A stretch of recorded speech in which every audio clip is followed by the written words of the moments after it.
In this clip with Douglas Murray from the Triggernometry YouTube channel, he comments on the many pro-Palestine, anti-Israel protests being held all over the West with a large number of young people attending. He touches on the bad quality of their education, breaks down the language they use and more. Watch here. One of the things that I think all of us have been struck by in recent weeks is that the pro-Palestine cause, let's put it in that language as they do, is very popular among young people. In fact, I'm sure you've seen the polls which show that young people believe the Hamas attack was genocidal and believe it was justified on the basis of what Israel... They are pro-genocide.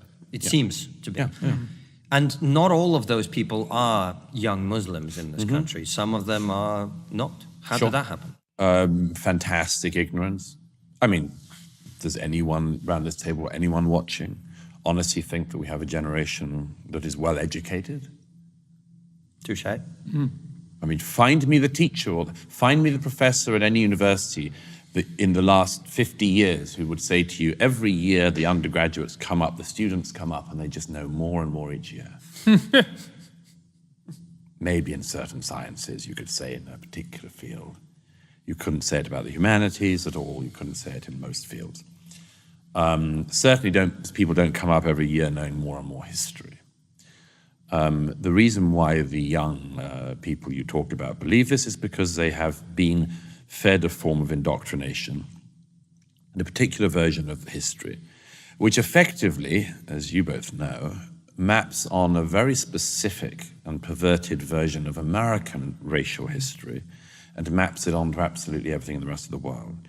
Add to that a particular form of anti-colonial history, post-colonial history, whatever you want to call it, which knows nothing of colonialism, but knows only about the post-colonial world. And you also see that that is mapped onto the Middle East. So these people who talk about Israel and probably couldn't point to it on a map, they certainly don't know which river they mean when they chant from the river to the sea. They couldn't find that on a map, that's for sure. From the river to the sea, of course I've chanted it. Do I think that all Israelis should be pushed out of the country or Jews or should be treated like this? No. Do you know which river and sea they're talking about, by the way? I don't know the name. The river, I know the Mediterranean, it would be the sea, but no, I wouldn't know the river, no. Okay, Okay, perfect, thank you. Now, Douglas breaks down the language that the young people who attend the pro-Palestinian protests use, and what words in particular they use to promote their agenda. He also destroys their indigenous people's game. These people talk in what terms? They basically fall into two groups. They talk in terms of occupation, colonizers, apartheid. This is the Americanized racial justice version of this mapped onto the Middle East. That the Israelis are colonizers, for instance, and that they're indigenous peoples, and that the Palestinians are indigenous peoples, despite there being Jews in the land many years before anyone even came up with the term Palestinian, which is a disputed term anyway. So they come up with this idea, for instance, that they're indigenous people who were moved out. The Palestinians are indigenous people, and they were moved out by the Jews, the Israelis, the Zionists. And this version is, of course, a replay of that version of American history, which is there were the idyllic, Edenic first populations of America, the indigenous peoples, and then people from Europe came, the wicked Spanish and Italians and Portuguese and the French and even the British. Come and do their thing. And so they just put this version of history onto the Middle East.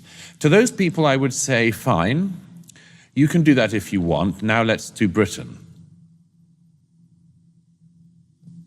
Want to play that game? You sure? You better not get the British started. But that's Tell me more, version. Douglas. What do you mean? You want to play the indigenous people own the land first game and the other people should fuck off? Well, it's 60 years of mass migration into the UK. Who are the indigenous peoples of the UK? People who've been here the longest. Who are the settlers? Who are the illegal settlers in Britain? Oh, well, that would be the people who've arrived. Does anyone want to go there?